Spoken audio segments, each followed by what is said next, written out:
Haya, asante sana Bwana mwenyekiti.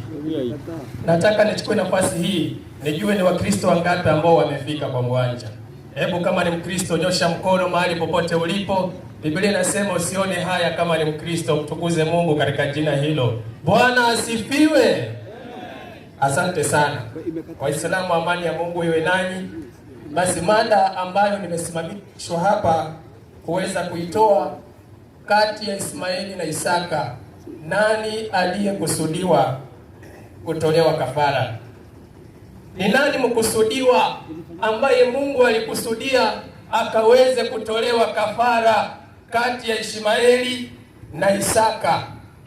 Sasa kwa dakika hizi 25 mimi naomba kufundisha kwa imani ya Kikristo, Muislamu na Mkristo aliye hapa.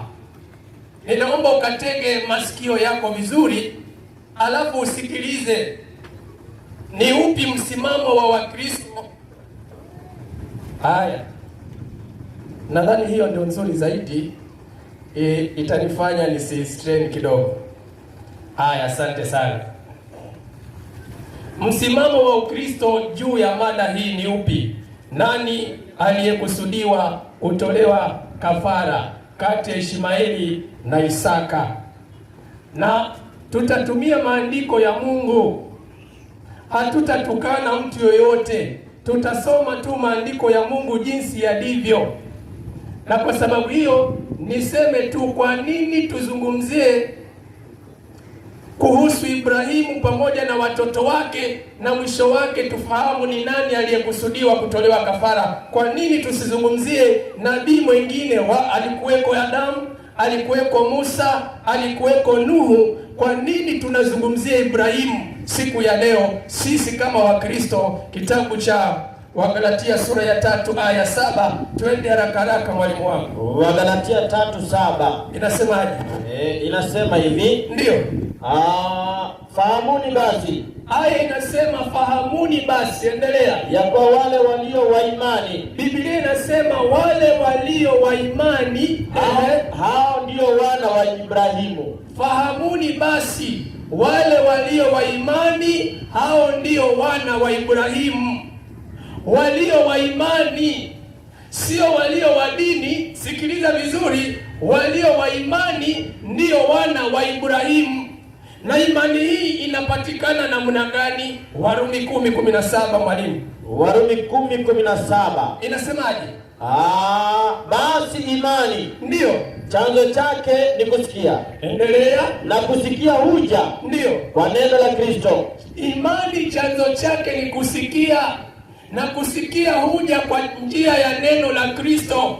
Biblia inasema fahamuni basi wale walio wa imani, hao ni wana wa Ibrahimu. Imani hiyo utaipataje wewe unayenisikiliza? Chanzo cha imani ni kusikiliza neno la Kristo. Kwa hiyo imani inakuja baada ya mtu kusikiliza neno la Kristo, anakuwa na imani. Kitabu cha Wagalatia sura ya 3 aya yake ya 27 uende mpaka 29 inasemaje?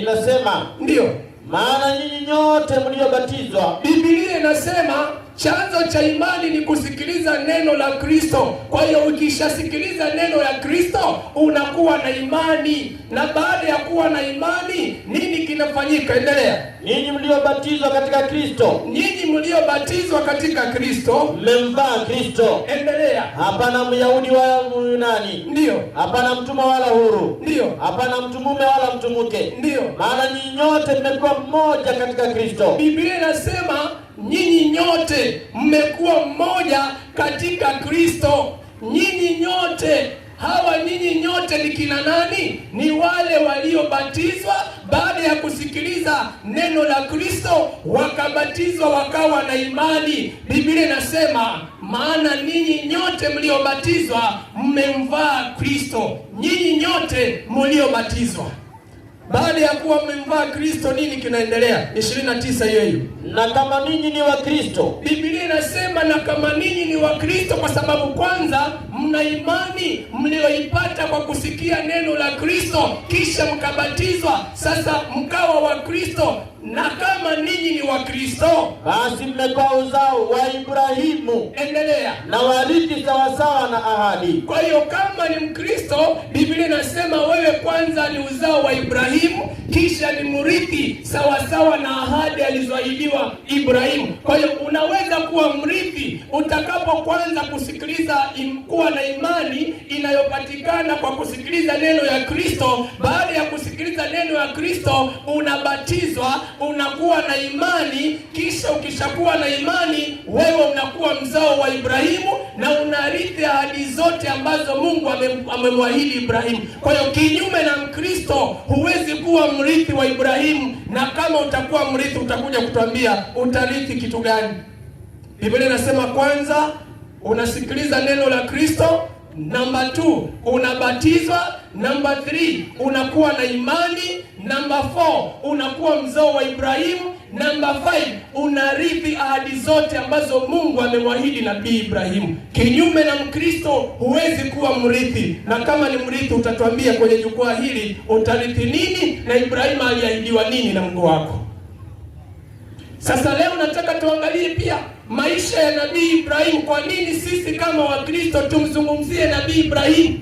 Tutaangalia maisha yake, alafu ahadi alizoahidiwa Ibrahimu na Mungu, kisha tumalizie na nani aliyekusudiwa kutolewa kafara kati ya nabii Ismaeli na nabii Isaka. Maisha ya nabii Ibrahimu yalikuwaje? Mwanzo 12 aya ya kwanza mpaka ya 3. 12 aya ya kwanza mpaka 3 inasema, ndio, Bwana akamwambia Abrahamu, toka wewe katika nchi yako, endelea, na jamaa zako na nyumba ya baba yako, uende mpaka nchi nitakayokuonyesha, endelea, nami nitakufanya wewe kuwa taifa kubwa. Subiri pale. Mungu anamwambia Ibrahimu, toka wewe uende mahali nitakapokuambia. Ibrahimu akatii sauti ya Mungu, akatoka anaelekea mahali asipopajua, lakini kwa kuwa ni Mungu amesema, Ibrahimu hakusita, akasikia sauti ya Mungu, akatoka kuelekea asipopajua. Kwa tendo hilo la kutii sauti ya Mungu, Mungu akasema, nimekubariki Ibrahimu, nitakufanya kuwa taifa kubwa. Nini kilichofanyika Ibrahimu alipotii sauti ya Mungu na kuelekea mahali asipopajua? Mwanzo 15 aya kwanza mpaka ya 6 inasema, baada ya mambo hayo, baada ya Ibrahimu kutoka na kuelekea mahali asipopajua, endelea, neno la Bwana likamjia Abrahamu, ndio, katika jonzi likinena, usiogope Abrahamu, ndio, mimi ni ngao yako na thawabu yako kubwa sana. Endelea. Abrahamu akasema, ndio, Bwana Mungu, ndio, utanipa nini nami naenda zangu? Ibrahimu anamwambia Mungu, ninakwenda mahali uliponiambia, japo sipajui, naenda kwa imani, lakini utanipa nini ili hali mimi sina mtoto? Endelea. Na atakayemiliki nyumba yangu ni huyu Eliezeri Mdameski. Ibrahimu anamwambia Mungu, ili atakayenirithi mimi ni huyu Eliezeri Mdameski. Endelea. Abrahamu akasema, ndio, tazama, huku nipa uzao. Endelea. Na mtu aliyezaliwa nyumbani mwangu ndiye mrithi wangu. Maliza. Na neno la Bwana likamjia likinena, ndio, huyu hata kurithi. Mungu anamwambia Ibrahimu, sikiliza, wewe ulinitii mimi, huyu Eliezeri Msiria huyu hata kurithi, lakini baada atakayetoka katika viuno vyako, ndio, ndiye atakaye kurithi. Kamata neno viuno. Atakayetoka kwenye viuno vyako. Sasa anatingisha kita, maana marafiki zetu akisikia habari ya viuno wanasema mashallah, viuno tu. Kwa hiyo Mungu anasema atakayetoka katika viuno vyako ndiye atakayekuwa mrithi. Endelea. Akamlete nje, ndio, akasema, tazama sasa mbinguni, akazihesabu nyota, ndio, kama ukiweza kuzihesabu. Akamwambia, ndivyo utakavyokuwa uzao wako. Mungu anamwambia, sikiliza, ukihesabu nyota ndivyo utakavyokuwa uzao wako. Ibrahimu anataka mtoto, lakini anasema, Mungu naenda, lakini sina mtoto, utanipa, atakayenirithi ni huyu. Je, Ibrahimu alipata mtoto? Mwanzo 16 aya kwanza mpaka ya 3. Basi Sarai mkewe, ndio, Abrahamu hakumzalia mwana, naye alikuwa na mjakazi Misri, ndio, jina lake Haji. Alikuwa na mjakazi. Sikiliza, hapa ndio nataka Waislamu wasikilize vizuri. Hatutukani mtu. Biblia inasema Ibrahimu alikuwa na mke wake anaitwa Sara, na Hajiri alikuwa mjakazi wake. Ni Biblia. Endelea. Sarai akamwambia Abrahamu. Sarai anamwambia Ibrahimu nini? Basi sasa ndio Bwana amenifunga tumbo nisizae. Subiri. Sara anamwambia Ibrahimu, si unajua uliahidiwa mtoto wewe?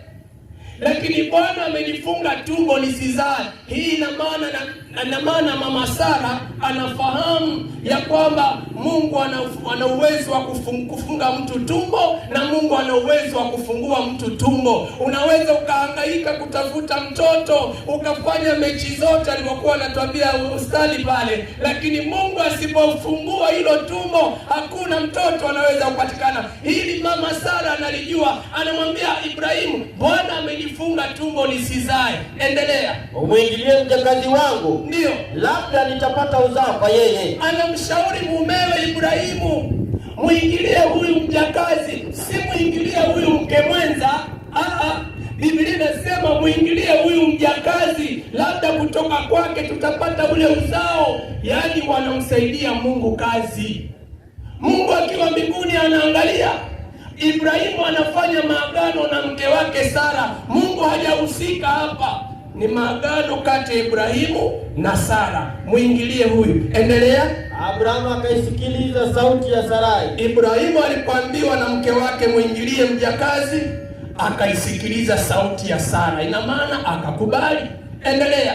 Sarai mkewe Abrahamu ndio akamtoa Hajiri Misri, mjakazi wake. Ndio. Baada ya kukaa Abrahamu katika nchi ya Kanaani miaka 10, ndio akampa Abrahamu mmewe awe mkewe. Maliza. Basi ndio akamwingilia Hajiri, naye akapata mimba. Ndio. Naye alipoona ya kwamba amepata mimba, ndio bibi yake alikuwa duni machoni pake. Unaona, Mungu hayuko, anaangalia tu maagano kati ya Sara na mumewe. Muingilie. Akasikiliza sauti, akamwingilia mjakazi ambaye alikuwa anaitwa Hajiri, na baada ya kumuingilia mimba hiyo ikaonekana kwa Hajiri. Hajiri alipoona kwamba ako na ujauzito, akamdharau mwenye nyumba, akamdharau mama Sara. Alipoanza madharau kwa mama Sara, na hili mnalijua hata nyinyi mnaonisikiliza. Ukiwa una house girl pale kwa nyumba, alafu mmeo akajichanganya kwa yule house girl, alafu akapata mimba, house girl anaanza kuonyesha madharau. Hili likafanyika kwa huyu mjakazi. Alipoona yeye akona mimba na huyu mama Sara miaka yote hakuna mimba, leo mara moja tu kitungo kimeanza, madharau yakaanza ndani ya nyumba dhidi ya Sara ambaye ni mwenye nyumba. Nini kilichofanyika? Sarai akamwambia Abrahamu. Sarai akamwambia Ibrahimu, ubaya ulionipata na uwe juu yako. Sikiliza hapa. Sara anasema ubaya. Kumbe Sara anajua alipomtoa Hajiri kwa mmewe Ibrahimu, Sara anajua ni makosa. Anasema ubaya ulionipata Ibrahimu uwe juu yako. Endelea. Nimekupa mjakazi wangu kifuani mwako. Alafu naye alipoona kwamba amepata mimba, ndio mimi nimekuwa duni machoni pake. Endelea. Bwana afanyeje? Na ahukumu kati ya mimi na wewe. Ubaya ulionipata. Kwa hiyo mama Sara alifanya ubaya kumchukua mjakazi kumpeana kwa Ibrahimu. Sasa kimeumana kwenye nyumba, amani inakosekana. Anasema ubaya ulionipata uwe juu yako. Hata wewe unayenisikiliza hapa, unaweza ukawa na mke wako na ukawa na hela zako. Wakati unaanza kufanya biashara wewe na mke wako na uko na hela, ukasahau kumhusisha Mungu kwenye biashara yako na project yako, alafu kikaumana kwenye project hiyo ikafilisika, unarudi kwa mke wako unasema sasa tufanyeje mke wangu? Mke wako anasema Mungu anajua. Wakati mlipanga hamkumuona huyo Mungu, wakati mnapanga hamkumuhusisha, lakini kimeumana kwenye nyumba ndio mnakumbuka kuna Mungu. Mama Sara alipomwashawishi mmewe amuingilie huyu mjakazi, hakumuhusisha Mungu, lakini kimeumana ndani ya nyumba, amani inakosekana. Sasa anasema ubaya ulionipata uwe juu yako Ibrahimu, kwa sababu ameanza kunidharau huyu. Mwalimu upo? Ipo. Mwanzo 16 aya 7 mpaka 11. Malaika wa Bwana akamwona kwenye chemichemi ya maji. Ndio. Katika jangwa.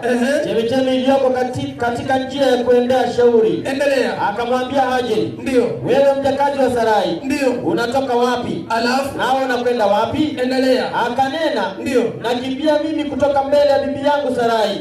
Malaika wa Bwana akamwambia. Ndio. Rudi kwa bibi yako ukanyenyekee chini ya mikono yake. Endelea. Malaika wa Bwana akamwambia. Ndio. Hakika nitauzidisha uzao wako, wala hutahesabika kwa jinsi utakavyokuwa mwingi. Endelea. Malaika wa Bwana akamwambia. Ndio. Tazama, wewe una mimba, utazaa mwana wa kiume, nawe utamwita jina lake Ishmaeli. Tusubiri pale pale. Basi kwa kuwa ujauzito umeingia kwa mwenye nyumba huyu mjakazi ambaye anaitwa Hajiri, basi Ismaili akazaliwa. Lakini Ismaili anazaliwa, haya ni makubaliano ya Ibrahimu na Sara. Mungu hayumo baada ya makubaliano haya, maana mama Sara ndiye aliyemshawishi mume wake muingilie. Si Mungu alimwambia Ibrahimu muingilie Hajiri. Sara ndiye alimshauri mumewe akasema muingilie huyu. Mungu anaangalia tu, anasema wacha wapange. Na wakapanga, na matukio yake ya kupanga akapatikana Ishmaeli. Bado dakika 10 za tosha. Je, mtoto alipatikana? Ndio. Kitabu cha Mwanzo 17:1 mpaka 5. Abrahamu alipokuwa mtu wa miaka 99, ndio Bwana akamtokea Abrahamu, akamwambia, ndio, mimi ni Mungu Mwenyezi, uende mbele yangu ukawe mkamilifu. Nenda. Mungu sasa, kumekuwa na kimya baada ya mikataba ya Abrahamu pamoja na mke wake Sara. Matokeo yake amezaliwa Ishmaeli.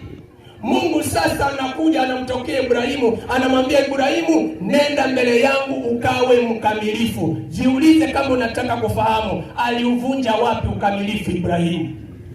Au ukamilifu aliuvunja pale ambapo aliamua kufanya mkataba na Sara, pale ambapo alisikiliza sauti ya mke wake Sara badala ya kumsikiliza Mungu, akasikiliza sauti ya Sara, akamuingilia mjakazi. Hapa ndipo ukamilifu alipovunja. Mungu anamtokea anasema, nenda mbele zangu ukawe mkamilifu. Aya ya 5.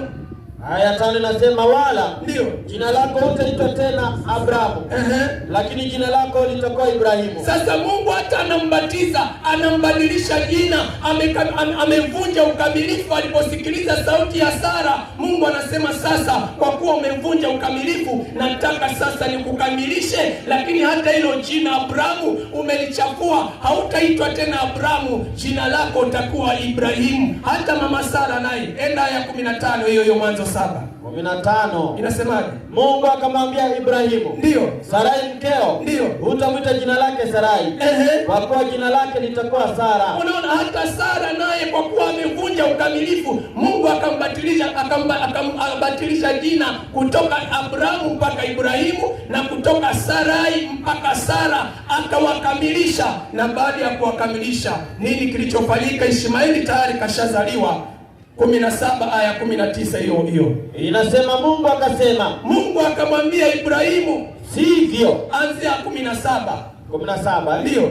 Ndipo Ibrahimu akaanguka kifudifudi, akacheka, ndio, akasema moyoni, ndio, je, mtu wa umri wa miaka 100, ndio, kwani atazaliwa mtoto? 18 Ibrahimu akamwambia Mungu. Ibrahimu amezoea kufanya maagano na mke wake, sasa anakuja kwa Mungu, anamwambiaje? Lau kwamba Ishmaeli angeishi mbele yako. Mbona huyu Ishmaeli asiwe yule mtoto wa agano, asiwe yule mtoto wa kutolewa kafara? Anafanya makubaliano, amezoea na mke wake, anamshawishi Mungu. Mungu akasemaje? Aya 19. Mungu akasema, ndio, sivyo. Akasema hapana, atakayetolewa kafara sio huyu. Ibrahimu anasema, mbona Ishmaeli siwatosha huyu? Mungu akasema sivyo. Maliza. Lakini Sara mkeo, ndio, atakuzalia mwana wa kiume. Sikiliza, Mungu anasema Ishmaeli sivyo, na kuna wengine wanasema ndivyo. Mungu anasema Ishmaeli sivyo, lakini Sara mkeo atakuzalia mwana. Endelea. Nawe utamwita jina lake Isaka. Alafu nami nitafanya agano langu imara kwake. Nitafanya agano langu imara, sio kwa Ishmaeli. kwa Isaka. Ishmaeli ni makubaliano kati ya Ibrahimu na Sara, lakini makubaliano ya Mungu na Ibrahimu Isaka. Msomaji, twende 21 aya ya kwanza mpaka ya 3 haraka. Mwanzo 21 aya ya kwanza. Ndio. Bwana akamjia Sara, alafu kama alivyosema, alafu na Bwana akamfanyia kama alivyosema. Maliza aya 8. Aya 8 nasema, ndio, mtoto akakuwa. Yaani Isaka akakuwa, yaani agano la Mungu ni kwa Isaka na Isaka akakuwa. Endelea. Akaachishwa kunyonya. Ibrahimu akafanya karamu kuu. Sikiliza, Ibrahimu akafanya sherehe wakati Isaka ameachishwa kunyonya. Hakufanya sherehe kwa Ishmaeli, maana Ishmaeli ni makubaliano ya Sara na Ibrahimu, lakini makubaliano ya Mungu na Ibrahimu ni Isaka. Ameachishwa ziwa tu, sherehe ikapangwa. Endelea. Siku ile Isaka ndio alipoachishwa kunyonya, Sara akamwona yule mwana wa Hajiri ambaye alimzalia Ibrahimu. Anafanyaje? Anafanya dhihaka.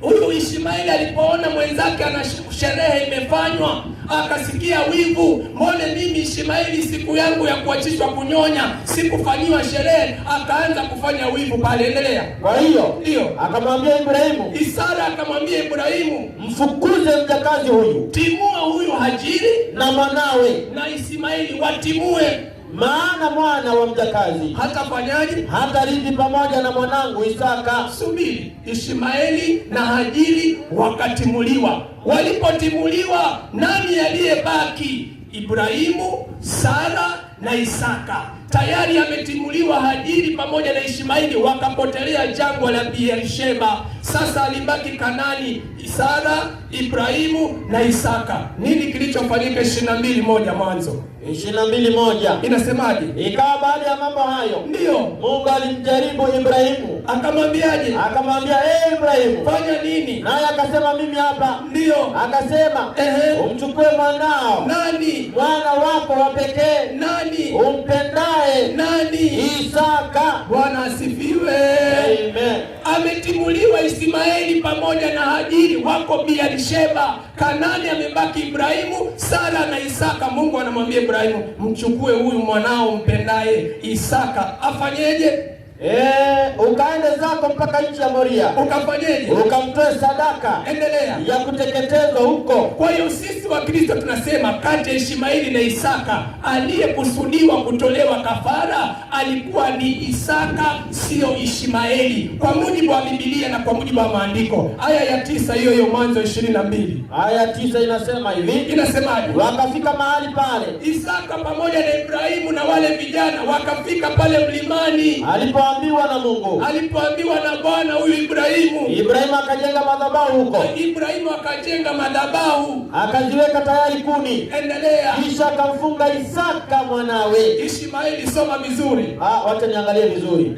Kisha akafanyaje? Akamfunga nani? Isaka. Mkija mtuambie ndani ya Biblia kisha akamfunga Ishmaeli. Biblia inasema akamfunga Isaka mwanawe, ndio akamweka juu ya madhabahu, kisha juu ya zile kuni. Endelea. Ibrahimu akanyosha mkono wake, akakitoa kisu ili amchinje mwanawe. Endelea. Ndipo malaika wa Bwana akamwita, ndio, kutoka mbinguni akasema, ndio, Ibrahimu, ndio, Ibrahimu, ndio. Naye akasema, mimi hapa. Maiza. Akasema, ndio, usimnyoshee kijana mkono wako, usimnyoshee Isaka mkono wako Ibrahimu, wala msitendee neno. Ndio. Kwa maana sasa ndio ninajua ya kuwa ndio unamcha Mungu. Kwa hiyo ni Isaka aliyekusudiwa kutolewa kafara kwa mujibu wa Biblia, ni Isaka. Na mimi nina uwezo wa kutumia Qur'ani mwalimu, lakini sijaigusa Qur'ani. Nimetoa challenge kwa Waislamu. Biblia inajitegemea yenyewe kabisa. Imeanzisha hii hoja, imemaliza hoja. Sasa Muislamu atakayekuja ili kitabu cha Qur'ani kionekane kinajitegemea chenyewe, aanze ndani ya Qur'ani, amalize ndani ya Qur'ani, ili ionyeshe kwamba kitabu cha Qur'ani kinajitegemea chenyewe. Bwana asifiwe. Amen. Siko haya nimeziacha, dakika 10 tutakutana huko mbele, lakini nimefanya makusudi kusimamisha mada ndani ya Biblia, maana Biblia ndio kitabu kinachojitegemea chenyewe. Bwana asifiwe. Amen. Sasa nimefanya makusudi Muislamu atakayekuja atupe historia ya Ibrahimu ndani ya Qur'ani, ili kuwaje maisha ya Ibrahimu, akazaa watoto wawili na nani alichinjwa, mpaka Qur'ani imalize kwamba ni Ishmaeli. Ndio maana nimesema wacha tusimamishe hii mada kwa Biblia peke yake, tuhubiri, tufundishe watu kabisa. Kwa hiyo Biblia inasema aliyekusudiwa kutolewa kafara kati ya Ishmaeli na Isaka, nani mwalimu? Isaka. Baada ya ile kafara nini kilifanyika? 22:19 Mwanzo. Biblia tu, Biblia peke yake, nisigusi Qur'ani. 22:19 inasema ndio, basi Ibrahimu akawarudia vijana wake. Baada ya Isaka kukombolewa akawarudia vijana wake, wakaondoka, ndio wakaenda zao pamoja mpaka Beersheba. Kumbe baada ya Isaka kukombolewa, Ibrahimu na Isaka wakaanza safari mpaka Beersheba. Nani yuko Beersheba? Ismaeli yuko Beersheba. Kafara ashakombolewa Isaka, wakaenda kule Beersheba aliko Ishmaeli. Kwa hiyo Ishmaeli haonekani mahali popote akiwa mtoto wa kafara. Na mimi natoa challenge kwa Waislamu, hakuna kitabu chochote duniani ambacho kinasema aliyekusudiwa kutolewa kafara ni Ishmaeli. Hakuna. Na kama kitabu hicho kitapatikana leo, mimi nitasilimu hapa na nitaitwa nani mwalimu? Abu Bakari ndio nzuri. Wacha hiyo. Abu Huraira. Abu Jahali. Abu Huraira baba wa mapaka. Abu Huraira baba wa mapaka. Kitabu chochote ndani ya dunia hii kitakachosema sio mambo ya mabano. Haya. Barikiwe sana. Haya. Dako meishi. Haya.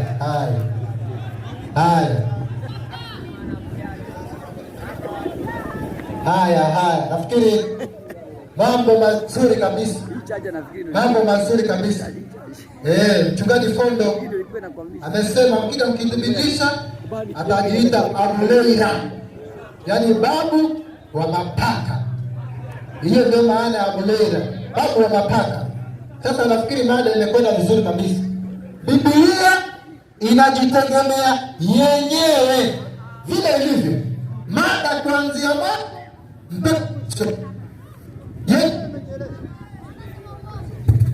mada kuanzia mwanzo mpaka mwisho. Hakutoa andiko hata moja ndani ya Qur'an. Tena ameweka challenge nyingine ya pili, mkija hapa Waislamu, toeni andiko kuanzia kwa Qur'an kutoka suratul Fatiha mpaka suratul Nas. Qur'an hijitegemea wenyewe. Usitoe aya ndani ya Biblia alafu kamalizia Isaka ndio huyo, Ishmaeli ndio huyo hapa ametolewa kafara. Ndani ya Qur'an, ili tuelewe kama nyinyi ndio kweli. Na ikitolewa kweli taslimu. Sasa fanya hivi, tafadhali mashukrani. Njoo umuite mwalimu mwenzako. Waislamu takbir. Mimi nampongeza msomaji aliposema kwamba Fondo akislimu ataitwa Abu Jahali. Nampongeza sana. Kwa sababu anafaa kae chini afundishwe. Takbir. Usia Abu Jahali ni baba wa wajinga, alikuwa kafiri mkubwa wakati wa Mtume Muhammad sallallahu alaihi wasallam. Sasa kama tulivyotangulia kuanzia mwanzo kwamba mada hii ndani ya vitabu kuna ukewenza na kuna maandiko ya Mungu. Sasa mwenye akili ndio atajua kwamba maandiko ya Mungu yanasemaje na ukewenza uko vipi. Ndio maana yake. Tena licha hivyo, sikiza mwalimu anajua kuanzia mwanzo muhadhara unaenda kwa vitabu vyote. Tena wao wanataja vitabu vingi ndani ya Uislamu. Kweli urongo? Anasema eka mkono. Usizungumze huko. Kwa nini? Ameziba nini? Sasa mimi nataka Isaka ukija hapa, toboa ile siri ambayo ameficha. Toboa! Waislamu toboa si toboe. Takbir! Isaka mdali wako. Wameficha nini kwani? Kumefichwa nini huko? Utaona kile kilichofichwa. Anajificha kwenye shina la njugu. Unaonekana na kila mmoja. Karibu. Waislamu takbir. Waislamu takbir. Bismillahirrahmanirrahim.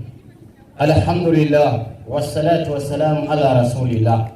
Nimemsikiza kijana amekuwa hapa, lakini amejaribu kupinda, kisha mwisho akasema, jamani Waislamu msikaribie Biblia, Qur'ani haungelete. Yaani kama utaki kusome Biblia ungeacha nyumbani, lakini zote ziko juu ya meza, lazima sisomwe. Alipoanza hapa, kwanza alimchukua Ibrahimu akamfanya Mkristo. Baada ya kumfanya Mkristo, kisha akasingizia mwenye kuchinjwa ni Isaka. Qur'an sura ya 3 aya yake ni 67, naanzia pale. Apate kuelewa. Na utembea haraka. Inasema, a'udhu billahi minash shaitani rajim. Ibrahimu hakuwa Myahudi wala Mkristo. Kwanza upate hiyo. Ibrahimu hakuwa Myahudi wala hakuwa Mkristo. Twende. Lakini alikuwa mwongofu, tena mtii. Asante. Wala hakuwa katika washirikina. Kwa hivyo hapo ulipomweka Ibrahimu hatoshei. Kisha Allah akasema ndani ya Qur'ani katika sura ya 2 aya 130. Twende. Sura ya 2 130 inasema, tembea haraka. Ni nani atajitenga na mila ya Ibrahimu? Sasa Mungu anauliza, ni nani atajitenga na mila ya Nabii Ibrahimu? Akaichukia dini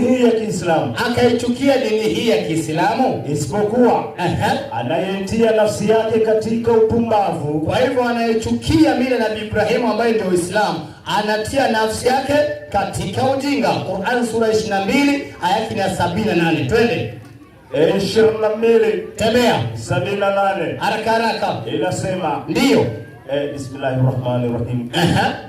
Aya ya 78. Ndio. Na ipiganieni dini ya Mwenyezi Mungu ambaye ni Uislamu kama inavyostahili kupiganiwa. Tembea. Yeye amekuchagueni muwe umma ulio bora. Asante. Wala hakuweka juu yenu mambo mazito katika dini. Twende. Nayo dini hii ni mila ya baba yenu Ibrahimu. Asante. Yeye Mwenyezi Mungu ndio alikuiteni Waislamu tangu katika vitabu vya zamani huko, na katika Qur'ani hii pia umeitwa jina hilo. Tulia. Hii ni Qur'ani. Kisha akasema, Waislamu toeni ndani ya Qur'ani mtoto aliyotaka kuchinjwa ni Ismaili. Hatujakosa. Qur'an sura 37 aya yake ni ya 99. Inasema, na Ibrahimu akasema, naondoka nchi hii na kwenda Shamu. Asante. Nchi aliyoniamrisha Mola wangu. Tembea. Ndiye atakayeniongoza na kunitengezea kila yangu. Asante. Ewe Mola wangu. Nipe mtoto. Awe miongoni mwa watendao mema. Asante. Ndipo tukampa habari njema. Ndipo Ibrahimu akapatiwa habari nzuri ya kuwa atapata mtoto mpole. Basi akapata. Asante. Naye ndiye Nabii Ismail. Twende. Basi alipofikia makamo ya kwenda na kurudi pamoja naye. Asante. Alimwambia, mwanangu Ismaili, hakika nimeona katika ndoto ya kwamba ninakuchinja. Waislamu takbir. Allahu Akbar. Anaangalia chini. Na mitume ndio. Na ndoto ya mitume ni wahai, ni ufunuo. Basi fikiri, waonaje wewe mtoto wangu? Akasemaje? Baba yangu, fanya unayoamrishwa. Asante. Basi wote wawili Ibrahimu na mtoto wake walipojisalimisha kwa Mwenyezi Mungu, akamlaza kifudifudi ili amchinje. Ndio pale tulimuita. Ndio. Ewe Ibrahimu, umekwisha sadikisha ndoto. Asante. Usimchinje mwanao. Usimchinje mtoto wako ambaye ni Ismaili, sio Isaka. Ndio. Kwa yakini. Hivi ndivyo tunavyowalipa watendao mema. Habari ndio hiyo, ndio Qur'an. Ndio piga maelezo yake mpaka hiyo Waislamu tuko naye mpaka leo. Twende. Inasema, ndio, Hapa tunaonyeshwa mithali bora ya mja kumtii Mola wake. Asante. Na ya mtoto kumtii mzee wake. Asante. Nabii Ibrahimu anaamrishwa kumchinja mtoto wake kwa mkono wake. Asante. Naye akawa tayari kufuata amri. Ndiyo. Na mtoto akakubali kuchinjwa. Asante. Yaani, ndiyo, walipokuwa tayari wote wawili kufuata amri ya Mola wao, na Ibrahimu akamlaza mwanawe ili amchinje, ndiyo, Mwenyezi Mungu alimsamehe na akamkomboa mtoto huyo kwa mnyama. Ndiyo. Na hapo ndipo ilipochukuliwa suna ya kuchinja mnyama katika Idul Hajj kwa Waislamu wote, na ikadumu mpaka leo. Waislamu takbir. Yaani mpaka leo tunachinja, tunawaita na wapatieni nyama. Mbona mkataa hiyo nyama? Hebu angalia Wakristo, wanafiki kweli. Hawa jamaa wanafiki. Ikifika siku ya Idi, wanafikia kasina alipigia simu, "Sheikh, usinisahau." Usinisahau. Nyama Israeli nakula kija huko na pinga. Wacheni mambo yenu nyinyi. Wacheni unafiki. Na ndio hii. Ati Bi Musa naye Muislamu anachukua Mkristo anamfisha manguo ya Kiislamu, anaandika hapo Bi Musa. Unafiki huu ni Mkristo huyu. Hakuna Muislamu kwa sura kama hiyo. Wacheni mambo yenu. Wacheni unafiki. Ni kama ya kukataa nyama. Kwa hivyo mada ambayo iko hapa ni nzuri na Qur'ani ishamaliza kazi. Sina haja kuongezea, hii imemalizika. Sasa nakuja kwa upande wa pili. Anasema nisikuze. Nakuja kwa maana umedanganya. Amedanganya wapi? Qur'an kitabu cha Mwanzo 15:3. Amedanganya hapo.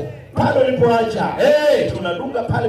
Twende. Nasema. Ndio. Abraham akasema, Tazama. Hukunipa uzao. Haukunipa uzao. Na mtu alizaliwa nyumbani mwangu. Ndio. Ndiye mrithi wangu. Teremka. Nalo neno la Bwana likamjia likinena, huyu Eliezeri hatukurithi wewe. Ndio. Bali atakayetoka katika viuno vyako. Ndio. Ndiye atakayekurithi wewe. Hapo. Akasema hivi, hii neno viuno unoti. Maana yake nini? Hakuelezea watu, alizungumza hivyo na akaacha namna hiyo. Mungu anamwambia Ibrahim, atakayetoka katika viuno vyako, huyo ndio mrithi wako. Swali ndio hii ya kisomi. Kati ya Ismaili na Isaka ni yupi aliyetoka ndani ya kiuno cha Ibrahimu ili awe ndio mrithi wa Nabii Ibrahimu? Hapo ungefundisha watu tungeelewa. Lakini hakufundisha 16:1 Mwanzo. Inasema, ndio. Basi Sarai mke wa Abrahamu hakumzalia mwana. Sara alikuwa hana mtoto. Naye alikuwa na mjakazi Misri jina lake Hajiri. Sarai akamwambia Abrahamu, ndio. Basi sasa Bwana amenifunga tumbo nisizae. Teremka. Mwingilie mjakazi wangu. Labda atapata uzao kwa yeye. Twende. Abrahamu akisikiliza sauti ya Sarai. Sarai mkewe Abrahamu akamtoa Hajiri Misri. Ndio. Mjakazi wake. Baada ya kukaa Abrahamu katika nchi ya Kanani. Ndio. Miaka 10. Yaani miaka 10 Sara yuko na Hajiri yuko, Ibrahimu hajawahi kwenda kule. Lakini mpaka alipoambiwa baada ya miaka 10 ikatokea nini? Twende. Akampa Abrahamu mumewe awe mkewe, ili awe mkewe. Swali, kuna mtu anazina bibi yake? Hamna. Mbona Kiswahili fondo wewe umezaliwa huku na kufundisha Kiswahili sisi watu wa bara? Mpaka silimu ndio. Wewe namna gani bwana? Akawa ni mke wake. Kwa hivyo Sara ni mkewe na Hajiri amekuwa ni mkewe. Baada ya kuwa mkewe katokea nini? Twende. Basi akamwingilia Hajiri. Naye akapata mimba. Naye alipoona ya kwamba amepata mimba, ndio, bibi yake akawa duni machoni pake. Angalia sasa huu ni wivu kama mwalimu aliposema. Huyu Sara ameishi miaka yote ya Ibrahimu hajapata mimba. Ameoa mke wa pili, amepata mimba. Lazima ule mke mkubwa anakuwa kidogo na huzuni kidogo. Mke mdogo ameolewa, amepata mtoto. Mapenzi yatakuwa ni mingi kwa mzee wake. Ile wivu isiingie kwa dini.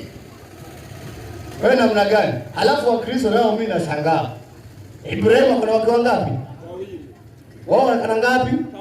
Na swali, Yesu hakuoa, aliyewaambia waoe nani? Yaani ama pasta wote mnafaa bibi zenu msiache tuwaoe sisi. Because sisi tumepatiwa amri ya kuoa, Yesu hakuoa. Nachukua wawili na watatu. Usiniangalie wewe. Twende, Sara akamwambia Abrahamu, ndio ubaya ulionipata nawe juu yako. Ndio. Nimekupa mjakazi wangu kifuani mwako. Asante. Naye alipoona kwamba amepata mimba. Ndio.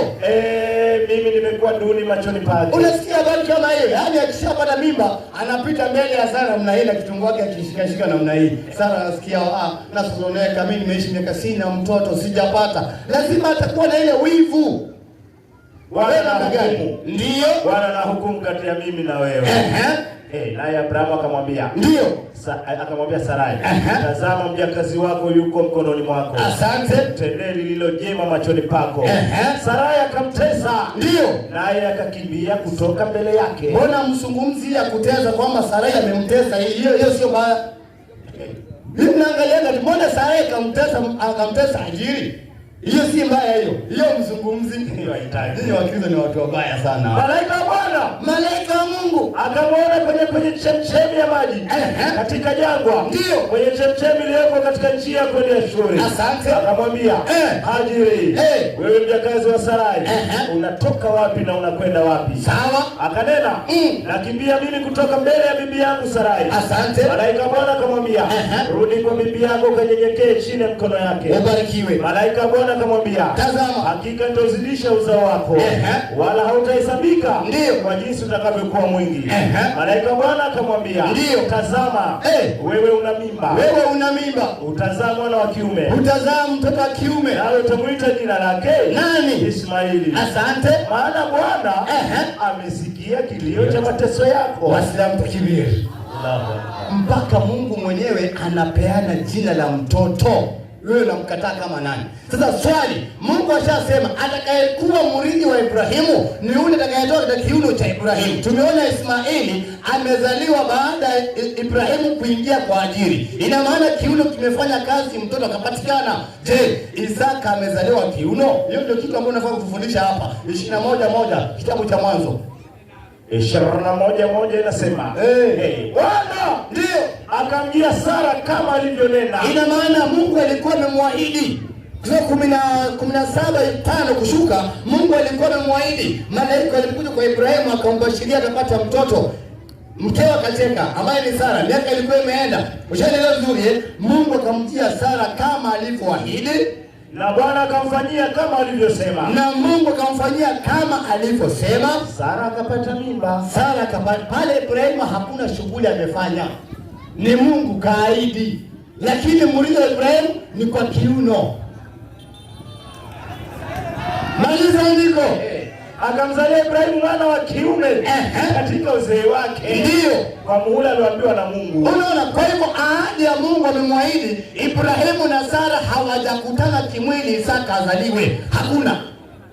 Naona ipatikani. 4:21 Galatia. Ilikuwa naisubiri. Inasema. Ndio. 4:21 Galatia. Inasema. Ndio. Niambieni nyinyi mnaotaka kuwa chini ya sheria. Asante. Je, hamuisikii sheria? Nyinyi wa Kristo hamuisikii sheria? Kwa maana imeandikwa nini? Ya kuwa Ibrahimu alikuwa na wana wawili. Ibrahimu alikuwa na watoto wawili, mmoja kwa mjakazi. Mtoto mmoja kwa mjakazi na mmoja kwa muungwana. Na mwingine kwa muungwana. Lakini yule wa mjakazi ambaye ni Ismaili alizaliwa kwa mwili. Amezaliwa kwa mwili, na maana Ibrahimu na Isaka wamekutana. Twende. Yule wa muungwana, na yule wa muungwana ambaye ni Isaka ni kwa ahadi. Sasa Waislamu takbir. Na Mungu ashasema atakayetoa kiuno cha Ibrahimu huyo ndio mrithi wake. Kitu ambacho iko wazi. Mbona haya? Usema kwa mfano. Kwa nini? Kwa maana hao ndio kama maagano mawili. Asante. Moja kutoka mlima Sinai. Izaro kwa utumwa. Ndio. Ambalo ni Hajiri. Maana Hajiri ni kama mlima Sinai. Ni kama mlima Sinai ulioko Arabuni. Waislamu takbir. Allahu Akbar. Waislamu takbir. Mbona hiyo kupita ndani ya Biblia? Ndio akaniambia ukija hapa Sasaka usiguse Biblia kabisa. Naguza. Takbir. Najua anataka kuficha. Hiyo Biblia sasa nimeishi nayo. Nilikuwa nayo kanisani. Sasa lazima niitoboe.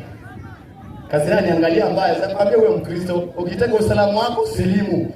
Mwalimu alipokuwa hapa akasema hivi, Ibrahimu halizini na mfanyikazi. Inna lillahi.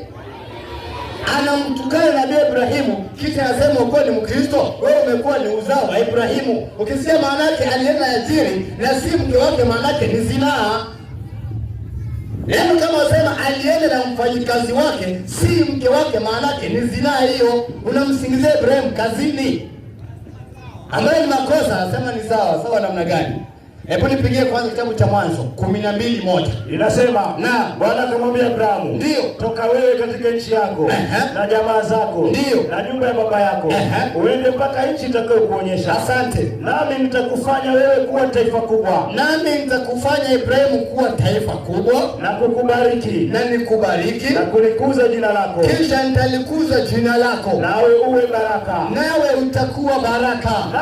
Nami Mungu nitawabariki wakubarikiwa. Waliokubariki Ibrahimu nami Mungu nitawabariki. Naye akulaani, na mwenye kumlaani Ibrahimu, naye nitamlaani. Naye Mungu hatamlaani. Sasa pastor amekutoka hapa amesema Ibrahimu ni zina mfanyikazi wake. Maana yake ni matusi hayo, lakini sisi Waislamu hatumtukani Ibrahimu, bali tunambariki because ni amri ya Mwenyezi Mungu. Sala zote 5 Qur'an sura 33 aya yake ni 56, piga maelezo yake. Bado dakika 10 inatosha hiyo kuwatoa kanisani kupeleka msikitini. Twende 33. Naam. Suratul Ahzab. Aya yake ni 59. Anza 56 maelezo yake. Twende. Ataelewa tu. Ndio. Nasema kwa kusema kama hivi. Ndio. Kwa kusema kama hivi. Tunasemaje? Allahumma salli ala Muhammad wa ala ali Muhammad. Ndio. Kama sallaita ala Ibrahim wa ala ali Ibrahim. Ndio. Wa barik ala Muhammad wa ala ali Muhammad. Kama barakta ala Ibrahim wa ala ali Ibrahim. Kitu ambacho iko wazi. Tunamuombea dua Ibrahimu kama vile tunamuombea dua Nabii Muhammad. Wewe paso kija hapa asema hapana, Ibrahimu kazini, maana yake kufanya dhambi, makosa makubwa. Mungu asema ukimlaani Ibrahimu naye Mungu anakulaani. Kwa hivyo nyinyi mapasta mko na laana ya Mungu. Ili mwepuke laana ya Mungu lazima waseme la ilaha Muhammad. Kisha baada ya hapo akasema hivi, hebu nipigie kwanza 17:1 kitabu cha Mwanzo hapo. Kuna kitu amechapa hapo. 17. Karibu mambo.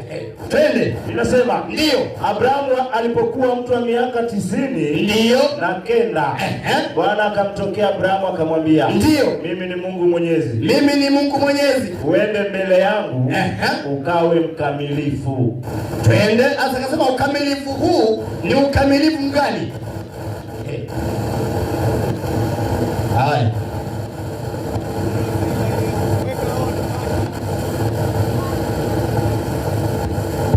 Fundi wa mitambo tafadhali.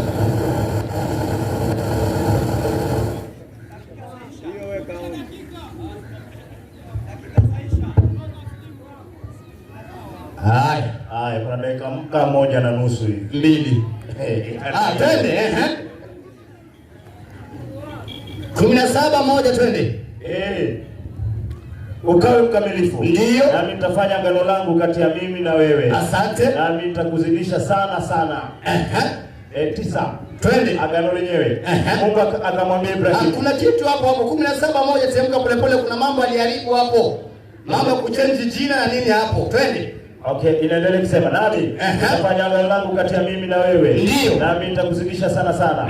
Abrahamu akaanguka kifudifudi. Ndio. Mungu akamwambia akasema, ndio, mimi agano langu nimefanya nawe. Tembea. Nawe utakuwa baba wa mataifa mengi. Twende. Wala jina lako utaitwa tena Abrahamu. Hebu polepole. Hapo kuna kitu aliharibu. Jina lako hautaitwa tena Abrahamu. Swali, kati ya Wakristo na Waislamu watu gani hutumia Abraham? Wakristo. Wale kutumia Abraham ni Wakristo. Mungu anasema jina lako hautaitwa tena Abraham bali maliza andiko wewe. Inaendelea kusema naam, lakini jina lako litakuwa Ibrahimu. Jina lako itakuwa Ibrahimu. Maana kitatolewa ndani ya Ugalatia mpaka kwa Uislamu. Usigeuze maandiko. Maliza aya. Agano lenyewe. Mungu akamwambia, ndio Ibrahimu, nao ulishika agano langu. Nao ulishika agano. Hii agano akasema hiyo au mkimini agano gani? Twende. Wewe na uzao wako kwa vizazi vyao baada yako. Asante. Hili ndilo agano langu utakalolishika kati ya mimi na wewe na uzao wako baada yako. Ndio. Kila mwanamume wa kwenu atatahiriwa. Sasa hapa ilikuwa si masuala ya kuchinja tena.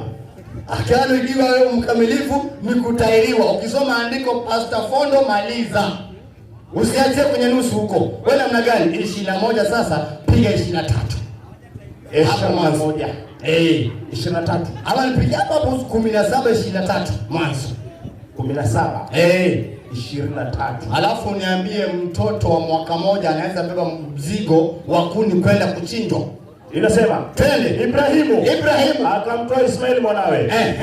Na wote waliozaliwa nyumbani mwake. Ndio. Na wote walionunuliwa kwa fedha. Wanaume wote. Ndio. Wa watu wa nyumbani. Ngapi? 25. Atende hapo akawatahiri. Ndio. Nyama ya magovi yao siku ile. Twende. Kama Mungu alivyowaambia. Na Ibrahimu alikuwa mwenye umri wa miaka 99. Ibrahimu alikuwa mtu wa miaka 99 alipotahiriwa nyama ya govi lake. Na Ismaili mwanawe ndio alikuwa mtu wa miaka 13 alipotahiriwa nyama ya govi lake. Tulia sasa. Miaka 13 Ibrahimu yuko miaka ngapi? 99. Hapo mwanzo 21:5. 21:5. Nasema tumepata Ismaili ako na 13 years. Ibrahimu ako na miaka 99. Hapo bado kafara hakuna. Twende. Naye Ibrahimu alikuwa mtu wa miaka 100. Alikuwa mtu wa miaka 100 alipozaliwa mwana wake Isaka. Sasa niambie, Ismail ako na 13 years. Baada ya mwaka amefikisha miaka 100, Ibrahimu akiwa na 99 years, ndio Isaka anazaliwa, Ibrahimu akiwa na miaka 100. Sasa niambie, Isaka kuna miaka ngapi na Ismail kuna miaka ngapi? 14. Ina maana huyu 14 Ismail ako na 14 years, huyu naye kuna 2 years. Sasa mtoto wa miaka 2 anaanza beba mzigo wa kuni apeleka kwenda kuchinjwa. Hiyo haiwezekani. Tumieni akili. Waulizeni walioandikia Biblia. Waulizeni kuandika Biblia, sio sisi. Ni namna gani bwana? Wakristo mna shida nyingi. Kila amri ya Biblia inasemaje? Hebu nipigie kwanza Kutoka 13:13. Sikieni amri ya Bible. Sheria. Sheria hiyo. Usije hapo katunga ya kwako. Twende. Sheria. Inasemaje 13:13? Inasemaje? Inasema kila mzaliwa wa kwanza. Kila mzaliwa wa kwanza ndio wa punda utamkomboa kwa mwana kondoo. Asante. Na kwamba utaki kumkomboa utamvunja shingo. Asante. Na kila mzaliwa wa kwanza wa binadamu, na kila mzaliwa wa kwanza wa binadamu katika wanao utamkomboa. Utamkomboa maana yake utamkomboa kwa mnyama au kumchinja. Kwa hivyo firstborn, swali kati ya Isaka na Ismail, firstborn ni nani? Ismail. Ukija hapa jibu swali. Kati ya Isaka na Ismail, firstborn ni nani? Na mtu ambaye kukombolewa baada ya kutolewa sadaka ni firstborn. Firstborn alikuwa ni nani? Sio Isaka. Isaka akizaliwa, Ismail yuko na 14 years. Wewe namna gani bwana? 17 kitabu cha Mwanzo. Utaelewa tu. Tembea haraka. 17 Mwanzo. Inasema Allahu Akbar. Ndipo Ibrahimu akaanza kifudifudi akacheka. Akasema moyoni. Ndio. Je, mtu wa miaka 100 kwake atazaliwa mtoto? Ina maana hapa mambo ya kuja kuchinjwa na nini bado. Lakini wakati Ibrahimu ako na miaka 100, Ismail ako na miaka 13, 14 huko. Ni mtu mkubwa. Maliza.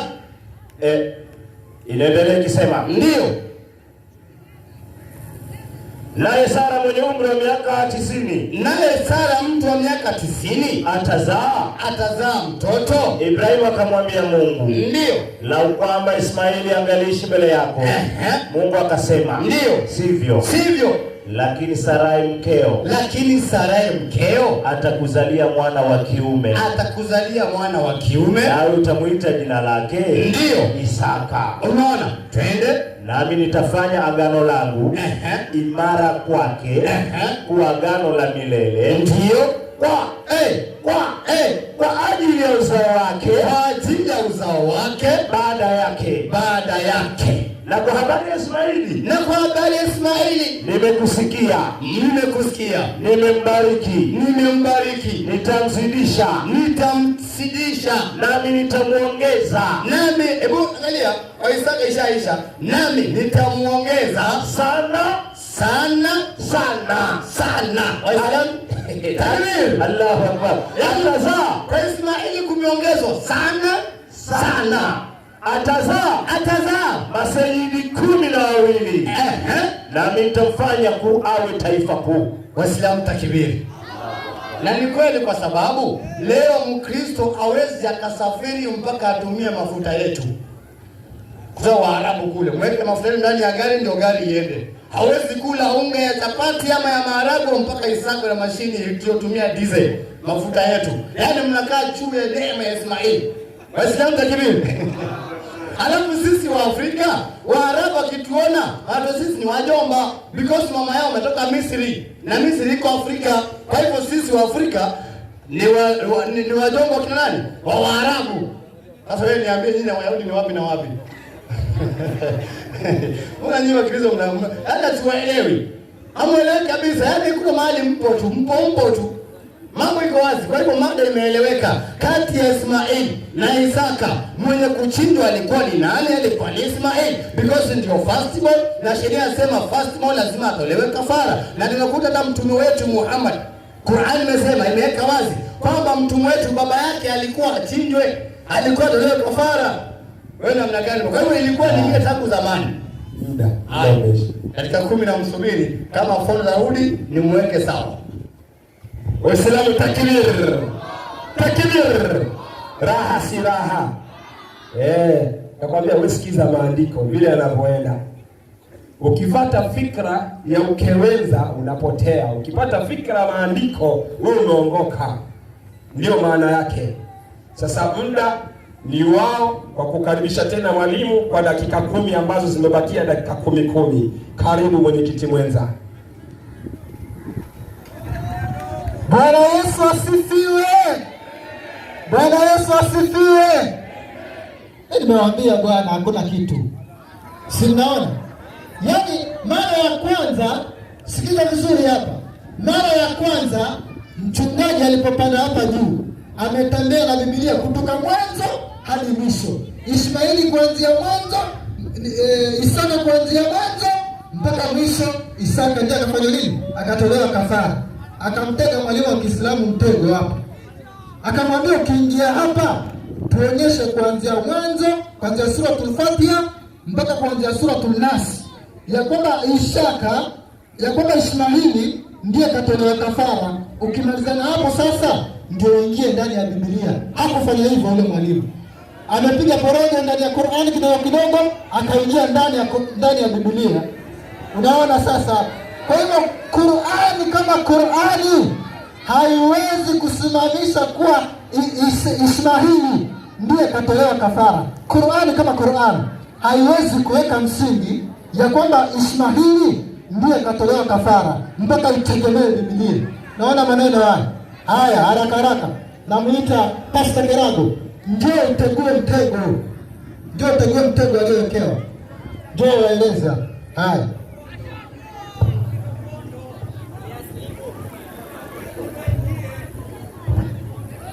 Bwana Yesu asifiwe.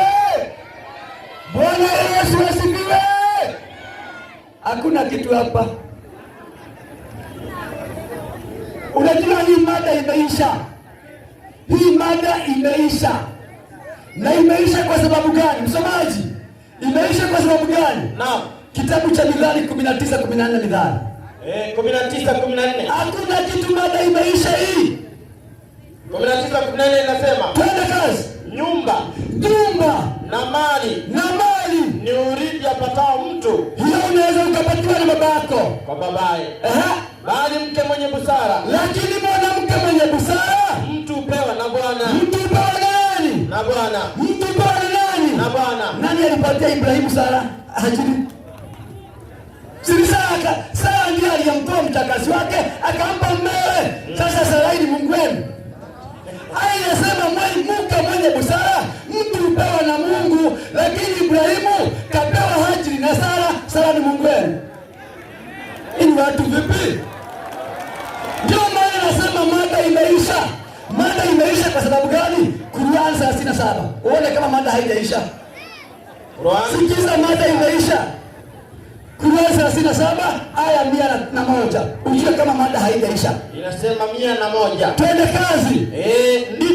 Ndipo tukampa habari njema ya kuwa atapata mtoto mpole. Twende. Basi akapata.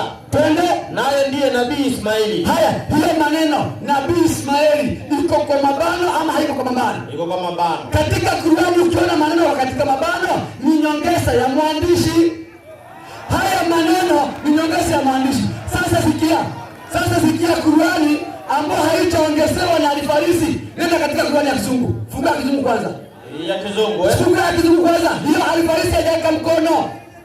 Funga Kizungu tuone kama kuna Isaka hapo. Hii mada imeisha. Soma. Inasema twende. Sikilani Kizungu. We gave him the glad tidings of a forbearing boy. Imetajwa jina? Yaani hakuna jina. Yaani Al-Farisi ameweka jina Isaka akaeka mabano. Sasa tutakwenda na Al-Farisi ama tutakwenda na Qur'ani? Kama kuna mshauri wa Kiarabu aje hapa asome Qur'ani kwa Kiarabu. Aniambie kama kuna jina Isaka hapo. Kuna jina Ismail hapo. Hakuna. Hapa mada imeisha. Hiyo aya haina Ismaili katika Kiarabu, hamna. Na hii ujue hamna. Baruani. Funga Baruani sura hiyo. Baruani 1. Qur'ani Baruani. Ujue hakuna. Hatuwezi tembea na mawazo ya mtu bwana. Hii ni nyongeza ya Al-Farisi. Kwa hivyo Ismail hakutolewa kafara katika Qur'ani. Hamna. Ni mabano ya Al-Farisi anaongeza mwenyewe tu.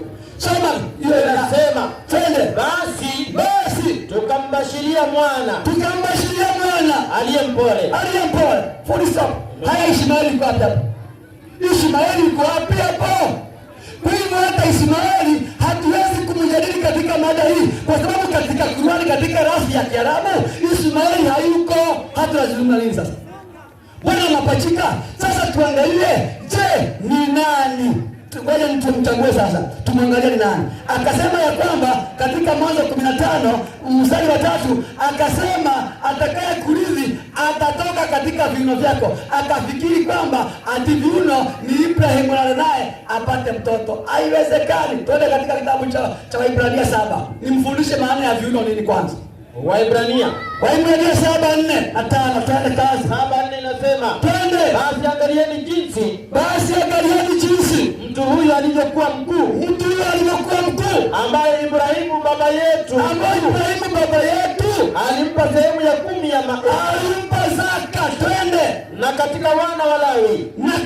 Hawa wana wa Lawi ni kabila moja wapo katika makabila 12 ya Israeli. Alafu wale wapatao kuhani. Wale wana wa Lawi walikuwa ni makuhani. Wana amri twende kutoa sehemu ya 10 twende kwa watu wao. Twende. Yaani ndugu zao. Sheria. Ijapokuwa wametoka katika viuno. Unaona? Biblia sema hata Walawi walitoka katika viuno vya Ibrahimu. Sasa njoo tuambie ati pia Ibrahimu aliana Lawi ndio mtoto akazaliwa. Hiyo iko lingana na ule pumbu. Sasa unaona? Kumbe hata Walawi walitoka katika viuno vya Ibrahimu. Anaposema viuno anamaanisha kizazi. Sio eti mwanamke kana naye pale. Hiyo haingii. Jambo lingine pia ambayo wameweka ati Isaka. Sasa mwalimu wangu alisema hivi. Alisema agano, Ibrahimu alivunja agano. Na alipovunja agano alipewa mjakazi akalala naye. Bado dakika 5. Inatosha. Kwa hivyo agano likavunjika. Agano likavunjika, mwalimu wangu akasema ya kwamba basi akabadilishwa jina. Huyu bwana akaja akasema ni agano la kutahiriwa. Sasa ngoja tuangalie agano ambao Ibrahimu alipewa, agano mpya la kutahiriwa, alikuwa anasema nini katika kitabu cha Mwanzo 17:10. Kwanza hilo ndio agano mpya. Alafu tuambie Ishmaeli alitimiza hiyo. 17:10 twende. inasema hili ndilo agano langu Lipi? utakalolishika Twende. kati ya mimi na wewe Twende. na uzao wako baada yako. Twende. Kila mwanamume wa kwenu Kila mwanamume wa kwenu atatahiriwa. Mtatahiriwa nyama ya magomvi yenu. Twende. Na jambo hilo itakuwa ishara ya agano kati ya mimi na nyinyi. Haya, tulia. Akiwa na miaka mingapi hapo? Siku ngapi? Siku 8. Naam. Agano ni kwamba mtoto atatahiriwa na siku 8. Hivi Ishmaeli alitahiriwa na siku ngapi? Hivi Ibrahimu alipokuwa makafiri walitahiriwa na siku ngapi? Sasa angalia agano 21:4. Tuone kama Isaka atashika hizo agano ama atakataa. 21:4. Hiyo ndio agano. Ibrahimu twende akamtahiri Isaka mwanawe alipokuwa mwenye siku 8. Wametoka kwa ukafiri, yeye na Ishmaeli wote wamebatizwa wakapewa jina lingine, na agano linaanza kushikwa. Mtoto wa siku 8 atahiriwe, Isaka akatahiriwa na siku 8, agano likaanza kushikwa. Amen. Alafu akasema ya kwamba alafu sasa tuangalie ni nani aliyekwenda kupelekwa pale, ni Ishmaeli ama nani? 22 kitabu cha Mwanzo mstari wa 9. Inasema 22:9. Maana Ishmaeli hayuko hapo. Yeye hata katika Qur'ani hajatajwa. Ni Alfarisi amebandika 29:9 Mwanzo. 22:9. 22:9. Wakafika mahali pale alipoambiwa na Mungu. Ibrahimu akajenga madhabahu huko. Twende. Akajiweka tayari kuni. Twende. Kisha akamfunga Isaka mwanawe. Ishmaeli katika Qur'ani hamna. Ile mnasoma iko katika mabano, nyongeza ya mwandishi, haiko katika rafu ya Kiarabu, haiko.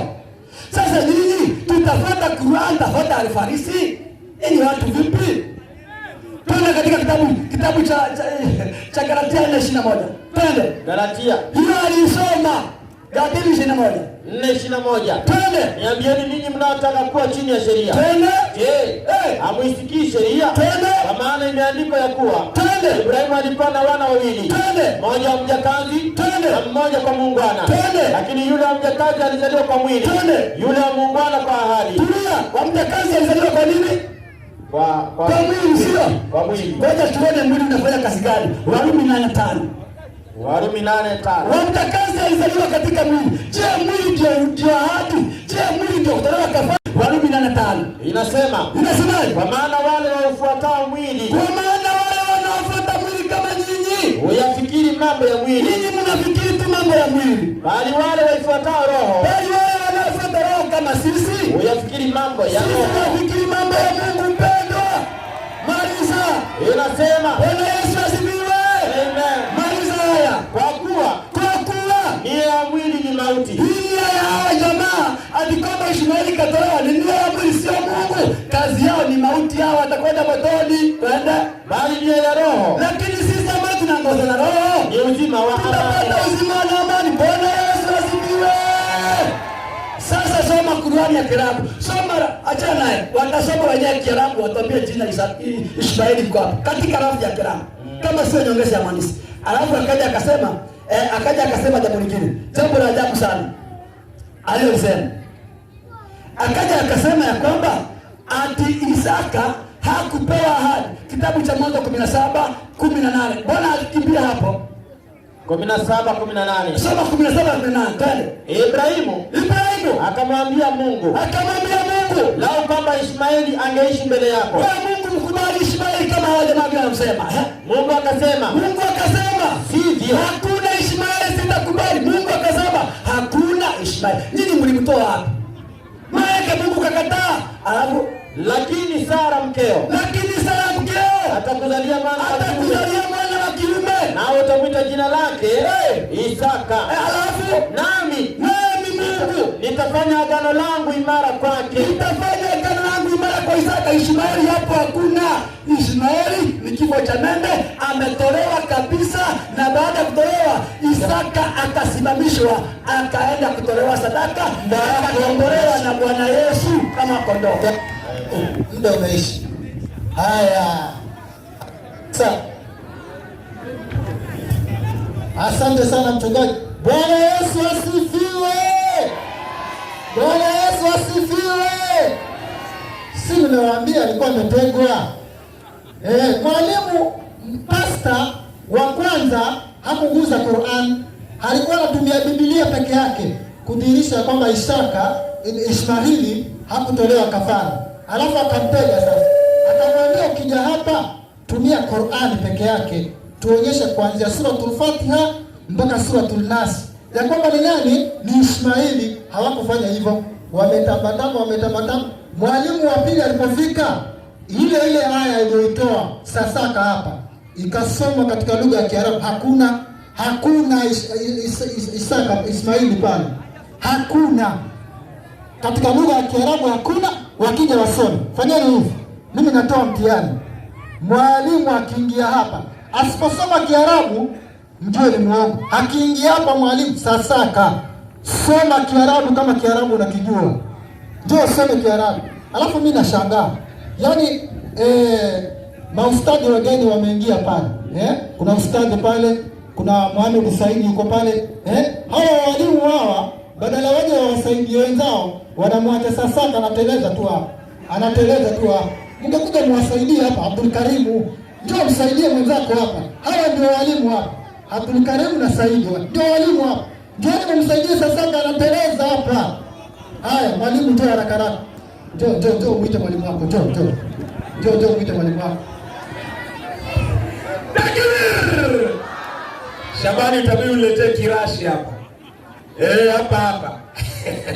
Kwa sababu yanayodhihirika ni kuonyesha wazi kwamba ni ushabiki unaoendelea, lakini sio usomi. Mfano, tunaanza kuelezea Ustadhi Ishaq ametoka town akaja mpaka uwanja wa sisi kwa sisi alafu kaanza, kisha akaenda akaketi kwenye kiti. Ili neno kisha akaenda akaketi kwenye kiti ni lazima nitaje Ishaq, ndio maneno yao. Ndio bana sema kwamba haikutajwa. Hiyo ni story nzima. Nyi vipi? Alafu challenge inapeana katika Biblia. Je, kuna andiko linasema Mungu kambariki mwana wa zina? Kwa sababu tumesikia Ismaili amebarikiwa sana. Na ni andiko ndani ya Biblia. Sasa Mungu anambariki mwana wa zina, mwana haramu katika Biblia. Nataka nitolewe hilo andiko ndio tujue maneno yanazungumzwa ni ya kweli. Ndio maana yake. Mbona ficha mambo? Ule uwazi hawaeki. Lengine kisha nipeane maiki kwa mwalimu dakika 10. Lengine mwalimu anakuja na tafsiri viuno, akasema viuno ni kizazi. Kwa hivyo ina maana kupatikana kiuno na ndani ya kiuno kuna nini? Kizazi. Ahadi ina kizazi.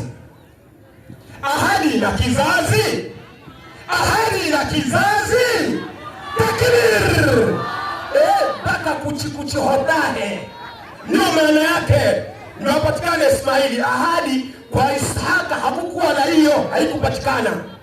Ndio maana yake. Ustadhi, mdani wako ndio safishe mazingira. Sasa sikizeni elimu ya kweli. Sikizeni maneno haya. Wana boronga. Takbir. Alafu naomba kidogo Waislamu tuwe na makini, msikize maandiko vizuri. Kwa sababu mnapozungumza kidogo wanamchanganya mwalimu. Karibu. Waislamu takbir. Najua chairman alikuwa mwalimu. Kwa mwalimu akazidiwa, akaomba hapana, walimu endeleeni, nipeni chairman, sitaki hiyo vita ya Sasaka. Kakaa kule bench. Sasa najaribu kuwaletea walimu wake, imeshindikana. Fondo ndio ameanza maneno. Fondo ameenda, nilipoingia akaona sehemu ambayo nimepita, akaona hapo mimi sirudi, akamtupa mtu, akamtoa kafara.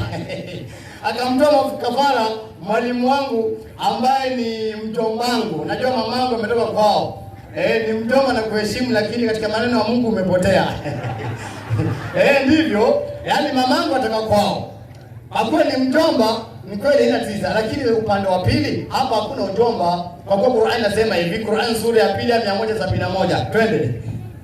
Sura ya pili aya 171. 171 inasema. Inasemaje? Bismillahirrahmanirrahim. Twende. Unasema na mfano wa wale ndio wanaolingania anza 70 170. 170 nasema na wanapoambiwa, tunapoambia kina wajomba kama hawa, fuateni aliyoteremsha Mwenyezi Mungu, ina maana muwe Waislamu, husema ndio bali tutafuata tuliowakuta nayo baba zetu. Asante. Je, hata kama baba zao walikuwa hawafahamu chochote? Juizi alisimama akasema sisi Wakamba ni watoto wa Kikuyu. Kwa hivyo nisikize baba anavyosema, sivyo?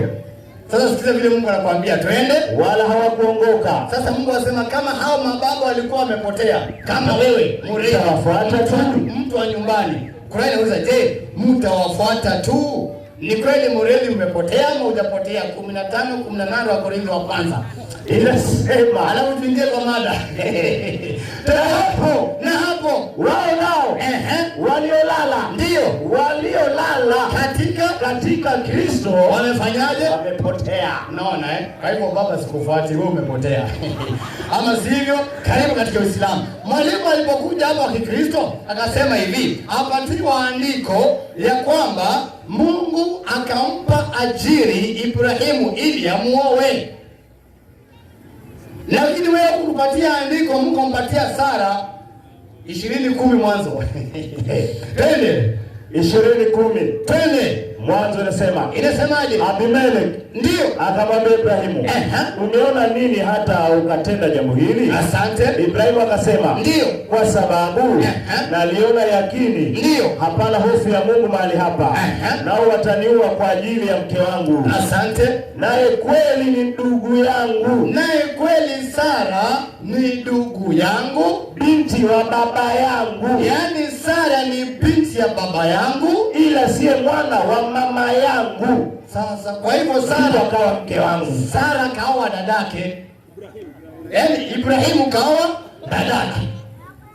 Sasa si afadhali kuoa mfanyikazi? Hajaiona. Afadhali vile achukue mfanyikazi, haina shida. Hata wewe Fondo ukiamua mke wako ongeze mfanyikazi kuwa mke wa pili, haina shida, lakini muhamishe pale. Washaenda vizuri Kwa hivyo sasa Ibrahimu kaoa dada yake, lakini huku kwa Ismaili kaoa mfanyikazi, haina shida, kaoa mke wake.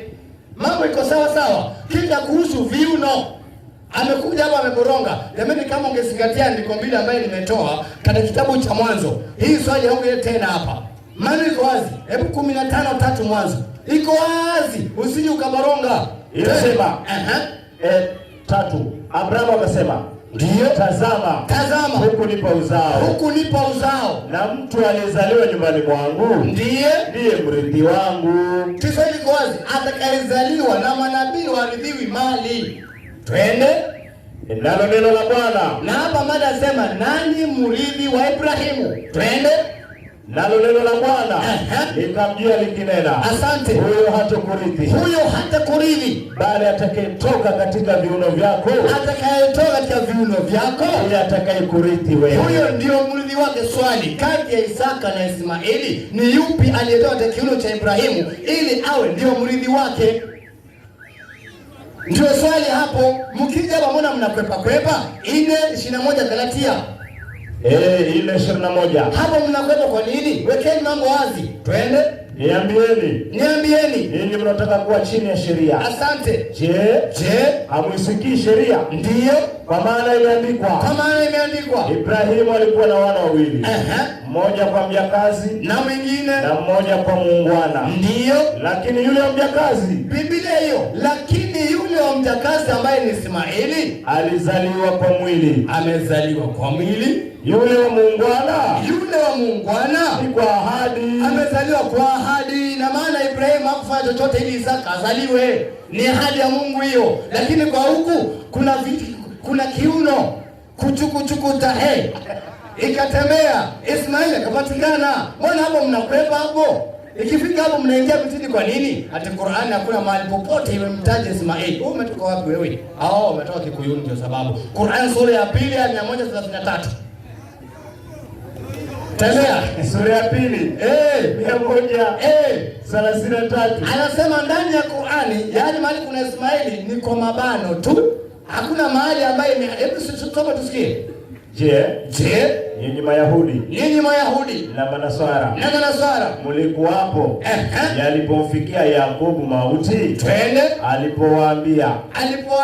Alipowaambia wanawe, je, mtamwabudu nani baada yangu?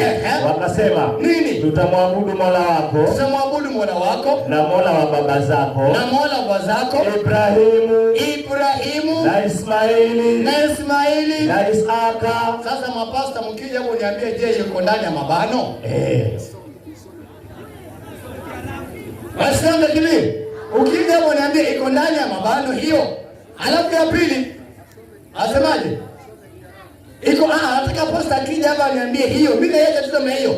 Akija hapo mwalimu alikuwa anataka kusoma Kiarabu, sisomi. Akija niambie iko kwa Kiarabu, iko kwa mabano ama haiko? Hakuna mabano hapa. Mimi nataka pasta akija niambie iko kwa mabano ama haiko.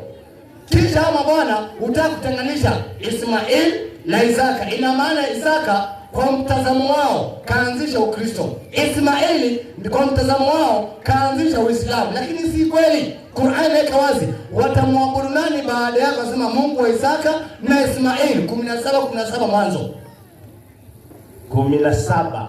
Dini ya Ismaili ya Isaka yote dini moja, sio dini mbili tofauti. Twende 17 inasema. Hapo ndio Wakristo ulete shida. Wasema dini yetu imeanzia kwa Isaka, ya Waislamu inaanzia kwa Ismaili. Si kweli. Ismaili alikuwa ni Muislamu na Isaka alikuwa ni Muislamu. Ukristo dini ya wazungu.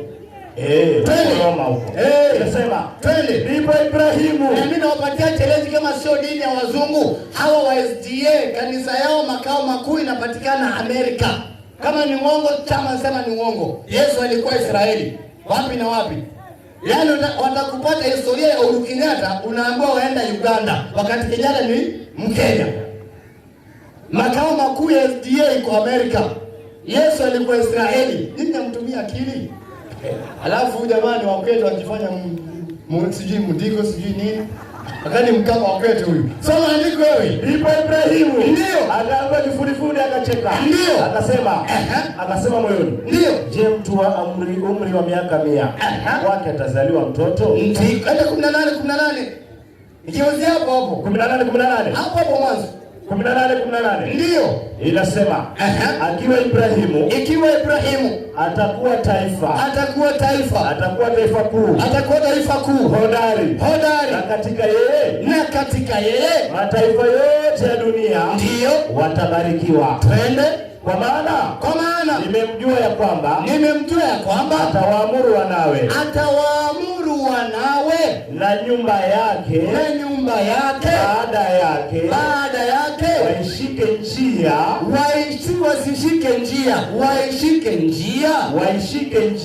ya nani? Ya Bwana. Qur'ani 3:67 maelezo yake, tembea haraka. 3:67. Nasema Ibrahimu hakuwa Mkristo, Isaka hakuwa Mkristo, Ismaili hakuwa Mkristo. Wote walikuwa ni Waislamu, lakini nyinyi mnawachukua kuwalazimisha waingie kanisani. Twende. Ibrahimu hakuwa Myahudi wala Mkristo. Hii kama maelezo 68 nasema. Kwani dini aliyokuja nayo Nabii Ibrahimu inafikiana kabisa na aliyokuja nayo Nabii Muhammad. Iko sawa sawa na dini aliyokuja nayo Nabii Muhammad, na hiyo ya Nabii Musa, na hiyo ya Nabii Musa, na ya Nabii Isa, na ya Nabii Isa ambaye ni Yesu. Ilikuwa hivi hivi kabla ya kuharibiwa na Mayahudi na Manasara. Kwa hivyo nyinyi ndio mliharibu dini, lakini Ibrahimu, Musa na Isaka na Muhammad wote dini yao ni moja, na familia yao Mungu achasema atawaamuru wanao waishike njia ya Mungu. Sasa kujeni hapo tuambie, Ukristo mlitoa wapi ndio mchukue Ibrahimu mlazimishe kuingia ndani ya dini yenu? Waislamu takibiri. Wakija kwa dini yao ni fake. Haijulikani imetoka wapi. Naam. Imekatika muda umeenda. Haya. Karibu. Waislamu takbir. Takbir. Mambo yako wazi kabisa, na ana shaka. Lakini mimi nataka nitoe challenge. Unajua huu chairman wenzangu hapa huwa anajitangaza kwamba ni murtad, kumbe ni setting. Ikiwa kweli ni murtad, hiyo aya kaisome Kiarabu. Challenge. Ikiwa ni murtad, si alikuwa Muislamu huyo? Si alikuwa Muislamu huyo Kartadi? Hiyo aya ambayo isomwe Kiarabu, yeye ndio aende kuisoma tuisikie, ndio mjue kwamba ni setting. Yaani urongo tu ndio unatumika kwenye Ukristo. Challenge, nafasi iko pale uisome.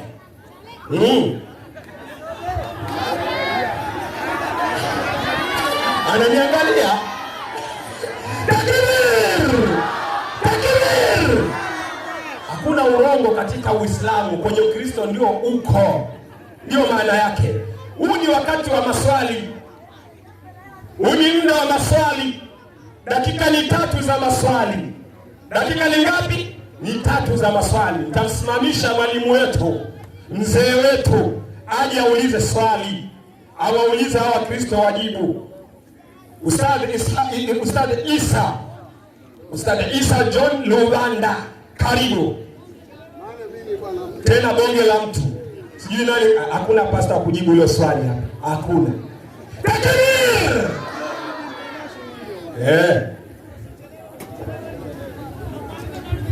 Wanasema nisichelewe. Habari zenu? Asante sana. Mimi swali langu dogo sana, kwa sababu huwa naona kabisa Wakristo wakishindwa kujibu maswali au hoja huwa wanakimbilia katika vitu viwili. Utasikia nyinyi Waislamu mambo yenu ni ya kimwili tu, na sisi Wakristo mambo yetu ni ya kiroho. Tofauti na nyinyi, watu wa mwili wanakwenda motoni na watu wanaoamini katika roho wanakwenda peponi, manake wanaingia katika uzima wa milele. Swali langu, ndio maana tumekwenda hapa kumjadili Ismaili na Ishaka, ikaonekana kwamba Ismaili ni wa kimwili, Ishaka ni wa kiroho. Swali langu simple question, nauliza hivi na hawa wake zenu hawa huwa mnawaingilia kiroho au kimwili? Salamu alaykum.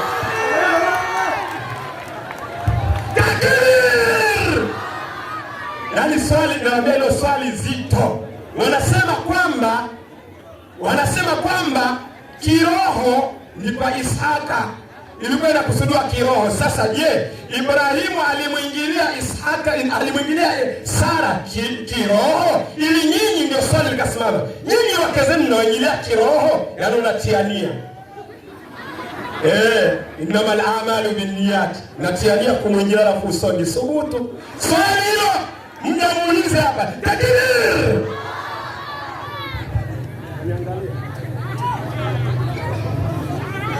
Wakristo, Bwana Yesu asifiwe. Bwana Yesu asifiwe. Si nimewaambia hakuna kitu. Hakuna kitu. Kazi yao kulalamika tu. Sijui ameritadi, alikuwa si mdigo, sijui nini, anawadigwa kwa mwana. Anatabu sana. Hano. Wa kwanza huyu. Sasa tufanye hivi. Yaani hata swali linaloulizwa hata aliweni sawasawa na mada. Mada inasema Isaka na Ishmaili ni nani aliyetolewa kafara? Anakuja kuleta masuala ya roho. Angalieni. Anauliza kuhusu roho.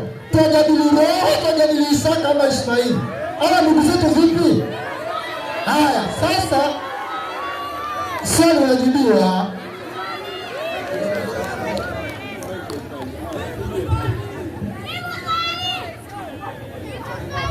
Tuwe makini Waislamu kidogo, tuwe makini, tutumie muda vizuri, tuwe makini, tumsikize abage porojo zake, walimu wapo ndio watarekebisha.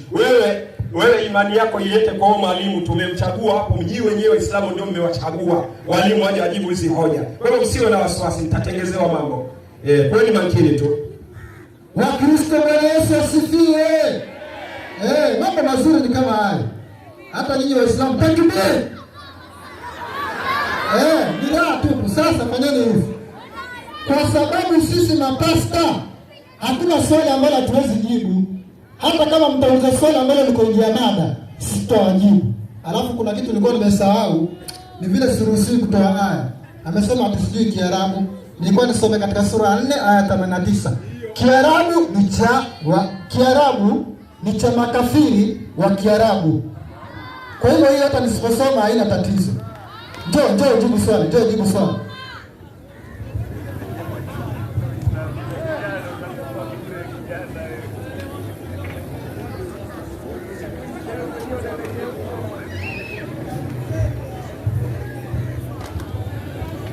Wakristo, Bwana Yesu asifiwe. Mimi niliwaambia tangia juzi, nikasema kwamba kama ningalikuwa kama huyu bwana, hata ningalikuwa niliama ni Uislamu tena nikarudi katika Ukristo. Kwa sababu gani? Jambo la kwanza aliposimama hapa ni kwamba mada ni je, kati ya Ishmaeli na Isaka nani aliyekusudia kutolea kafara? Sasa alipokuja hapa akauliza mambo ya kimwili. Kitabu cha Galatia walitoa wao. Kitabu cha Galatia sura ya 4:21. Inasemaje? Niambieni ninyi mnaotaka kuwa chini ya sheria. Ndio. Je, hamuisikii sheria? Hamuisikii sheria? Kwa maana imeandikwa ya kuwa Ibrahimu alikuwa na wana wawili. Ndio. Mmoja kwa mjakazi, mmoja kwa nani msemaji? Kwa mjakazi. Kwa hivyo Ishmaeli kazaliwa kwa nani? Kwa mjakazi. Ambaye ni nini? Endelea. Na mmoja kwa muungwana. Ndio. Lakini yule mjakazi alizaliwa kwa mwili. Kwa hapa ni kwamba ambaye anazungumziwa ni Ishmaeli alizaliwa kwa mwili. Kwa sababu gani anazaliwa kimwili? Kitabu cha Mwanzo sura 16 haya yake ya kwanza mpaka 3. 16. Huyo ambaye alizaliwa kimwili alizaliwa kwa njia gani? Soma sasa. Basi Sarai mkewe Abrahamu. Hakumzalia mwana. Naye alikuwa na mjakazi Misri. Nani msomaji? Misri. Ndio. Jina lake Hajiri. Sarai akamwambia Abrahamu. Basi sasa. Bwana amenifunga tumbo nisizae.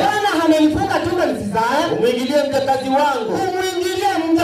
Baba msomaji. Baba anayetoa idhini ya kuingiliwa mjakazi ni nani? Sara. Sasa huyo ni mpango wa Mungu. Pia hawezi kuingilia na mpango wa Mungu. Sasa wachani nifanye conclusion kwa kile ambacho tumekizungumza hapa. Ya kwamba hapa tunachokizungumza nani aliyekusudia kutolea kafara? Kitabu cha Qur'an sura ni ukurasa wa 1160. Inasemaje? Tufanye conclusion tumaliza twende nyumbani. Hapa sasa ni kazi. Hapa hakuna kazi. Inasema Qur'an. Inasemaje? Tafsiri ya Mayunga. Soma. Inasemaje? Sasa. Wako waliosema kuwa mchinjwa hapa ni Isaka. Sasa kuna wao wanasema ni Isaka. Wenye msimamo huu ambao wanasema hivyo ni Masuni. Masuni kama hawa. Tuendelea. Wanakuja kugeuka hapa. Au ni Waislamu twende. Inasema na huu ndio msimamo wa haki. Na sawa. Kwa mujibu wa aya zilizotangulia. Sasa kumbe kwa mujibu wa aya zilizotangulia aliyetolewa ni nani msomaji? Isaka kulingana na Masuni. Kwa mujibu wa aya ambayo aliyetolewa ni nani? Isaka. Bwana Yesu asifiwe. Hapa nimesema kwamba ni kifo cha mende. Qur'ani hii hapa. Hiyo ni Qur'ani. Alafu jambo la pili. Wacha niwaambie Waislamu. Hapa hatuji kuongopea. Mimi nimeshangaa Sasaka alipokuja hapa anaanza kuingilia mwenyekiti, anamwambia kwamba eti Sara Ibrahim anadanganya ya kwamba Sara ni dadake. Hata wewe Sasaka nilisema kwamba Kiswahili ndio tatizo. Hata wewe ukienda mahali umeoa, ukikutana na mko wako, anakwambia dada zako wako pale, ina maana kwamba wale dada zako. Kiswahili kinamchanganya huyu. Nenda mahali umeoa, ukifika tu naambia kwamba ndugu zako wako kule. Umezaliwa na hiyo familia. Tatizo ni Kiswahili. Inna lillahi. Tatizo ni Kiswahili Sasaka. Sasa alipotoka pale, wacheni niwaambie Waislamu, kama bwana wacheni kuwadanganya. Akasema kwamba kwa mujibu wa 262 Qur'an. 267. Aya. Unasemaje? 267 Qur'an. Unasemaje? Aya, nimefika mwalimu, inasema hivi. 267. Ndio. Nakumbukeni habari hii. Pia enyi Mayahudi. Ndio. Musa alipowaambia watu wake, hakika Mwenyezi Mungu. 367 367. 367. Inasemaje? inasema kwamba Ibrahimu hapa Myahudi wala Mkristo.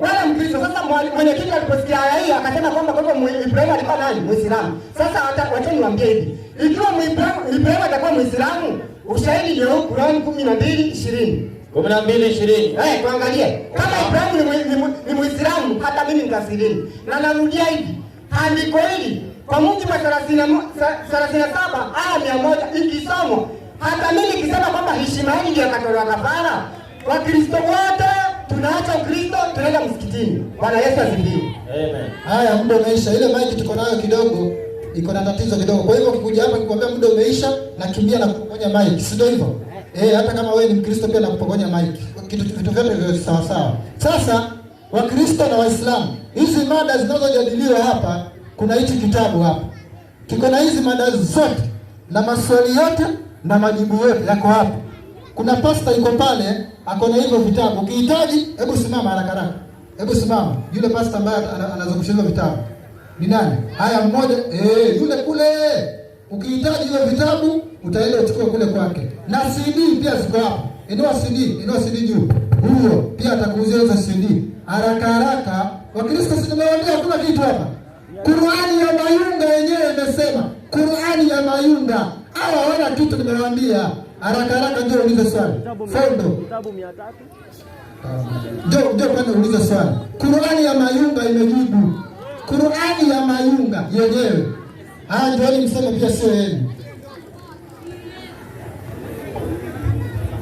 Haya, asante sana mwenyekiti. Wakristo, Bwana asifiwe.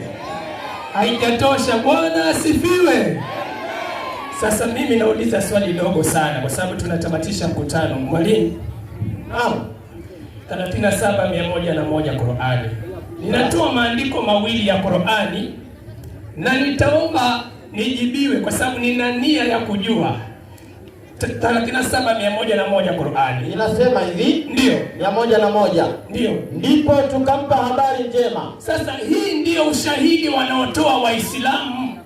Sasa sisi tumethibitisha Isaka ndiye mkusudiwa wa kafara, maandiko yamethibitisha. Sasa Waislamu tunapowadai watoe aya Ishmaeli alikusudiwa, wanatoa hii aya 37:101. Soma. Ndipo tukampa habari njema ya kuwa atapata mtoto mpole. Alafu basi ndio akapata, naye ndiye Nabii Ismaili. Very good.